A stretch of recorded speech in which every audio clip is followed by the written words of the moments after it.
అంబేద్కర్ ఆలోచనలు, ఆశయాల స్ఫూర్తిగా తమ ప్రభుత్వం అణగారిన వర్గాల అభ్యున్నతికి పాటుపడుతుందని ముఖ్యమంత్రి చంద్రబాబు ఉద్ఘాటించారు. అంబేద్కర్ చేసిన సేవల్ని శాశ్వతంగా నిలిపేందుకు ప్రపంచంలోనే అతిపెద్ద విగ్రహాన్ని అమరావతిలో నిర్మిస్తున్నట్లు వివరించారు. రాజధాని ప్రాంతంలోని ఐనవోలు వద్ద నిర్మించే 125 అడుగుల అంబేద్కర్ విగ్రహానికి స్మృతివనంలో ఆయన భూమి పూజ చేశారు.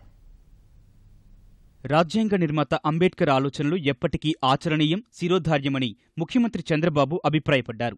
అంబేద్కర్ జయంతి సందర్భంగా రాష్ట్ర ప్రభుత్వం తరపున రాజధానిలో నిర్మించతలపెట్టిన 125 అడుగుల విగ్రహానికి స్మృతివనానికి ఐనవోలు వద్ద భూమి పూజ చేశారు. అంబేద్కర్ ఆచరించిన బౌద్ధ విధానంలో ప్రత్యేక పూజలు నిర్వహించారు. ఈ కార్యక్రమంలో శాసనసభాపతి కోడెల శివప్రసాదరావు, మండలి చైర్మన్ చక్రపాణి, మంత్రులు పాల్గొన్నారు. డాక్టర్ బిఆర్ అంబేద్కర్ గారి జన్మస్థలమైన మౌ గ్రామం నుండి మరి పవిత్రమైన మట్టిని, నీటిని తీసుకురావడం జరిగింది. అలాగే డాక్టర్ బిఆర్ అంబేద్కర్ భారత రాజ్యాంగాన్ని నిర్మించి ప్రజాపాలన అందించిన పార్లమెంటు నుండి కూడా ఈ పవిత్ర మట్టిని, నీటిని తీసుకురావడం జరిగింది. అలాగే మన రాష్ట్రంలో ఉన్న 10 పవిత్ర బుద్ధ క్షేత్రాల నుండి కూడా నీటిని, మట్టిని సేకరించి ఈ డాక్టర్ బిఆర్ అంబేద్కర్ 125 అడుగుల విగ్రహ స్థాపన కొరకు వినియోగిస్తూ ఉన్నాం.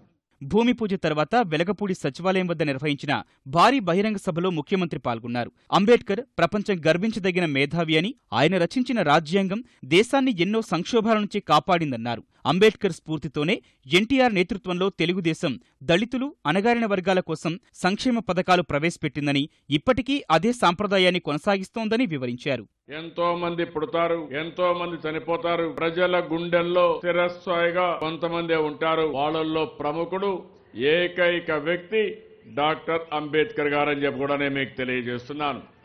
త్యాగమయుడుగా యేసు ప్రభు అవతరిస్తే భారతదేశంలో రాజ్యాంగాన్ని రాసి భావి తరాలకు భగవంతుడుగా నిలిచిపోయిన ఏకైక వ్యక్తి అంబేద్కర్ గారని చెప్పి కూడా నేను మీకు తెలియజేస్తున్నాను. మనం చేసిన పని కూడా శాశ్వతంగా గుర్తుండడానికి, ఒక స్ఫూర్తిదాయకంగా ఉండడానికి 20 ఎకరాల్లో 98 కోట్లతో 125 అడుగుల ఎత్తైన విగ్రహాన్ని మనం తీసుకొచ్చి ఇక్కడ పెట్టాం.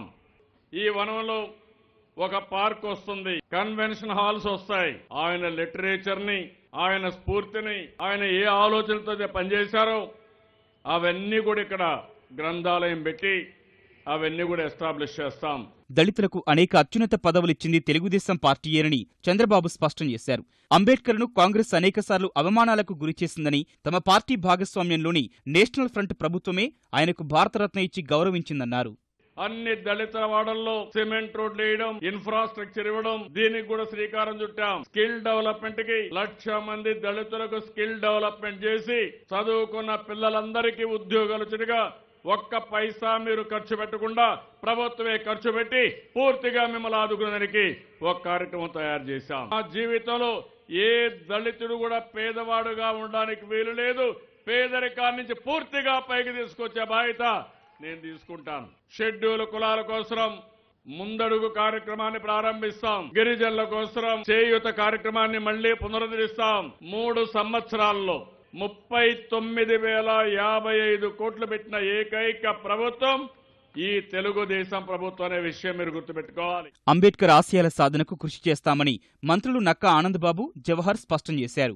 ఈ రోజున అంబేద్కర్ గారి కీర్తిని, అంబేద్కర్ అందరి వాడుగా వెలుగొందాలి, వారి యొక్క కీర్తి ప్రతిష్టలు ప్రపంచ వ్యాప్తంగా వెలుగొందాలనే మహత్ కార్యంతో ఈ రోజున నూతన రాజధాని నిర్మాణం సృష్టికర్త నారా చంద్రబాబు నాయుడు గారు ఈ రోజు నూతన రాజధాని నిర్మాణంలో డాక్టర్ బిఆర్ అంబేద్కర్ గారి 125 అడుగుల విగ్రహం ప్రతిష్ఠించడం అనేది కూడా ఒక చరిత్ర. జాతి కోసం ఎస్సీ/ఎస్టీ సబ్ ప్లాన్ ని నిరంతరం పర్యవేక్షిస్తూ అందరికి అందుతుందా లేదా అని చూస్తూ సమాన అవకాశాలు అందరికీ అందాయా లేదా, ప్రతి దళిత ఇల్లు కూడా ఒక 10,000 రూపాయల వరకు సంపాదించుకునేటటువంటి అవకాశాల కోసం, ఆర్థిక సమానత కోసం ఈ రాష్ట్ర ప్రభుత్వం కష్టపడుతున్న విషయాన్ని మీ అందరికీ మనవి చేస్తూ, ఇలాంటి ముఖ్యమంత్రి గారి ఆదర్శ మార్గదర్శకత్వంలో నడిచేటటువంటి అవకాశం దళితులైనటువంటి మాకు కల్పించినందుకు ధన్యవాదాలు తెలియజేస్తూ జై భీమ్. పొగరహిత జిల్లాలు కార్యక్రమం కింద గిరిజన జనాభా ఎక్కువగా ఉన్న 6 జిల్లాల్లోని గిరిజన కుటుంబాలకు గ్యాస్ కనెక్షన్లు ఉచితంగా అందించే కార్యక్రమాన్ని సీఎం ప్రారంభించారు.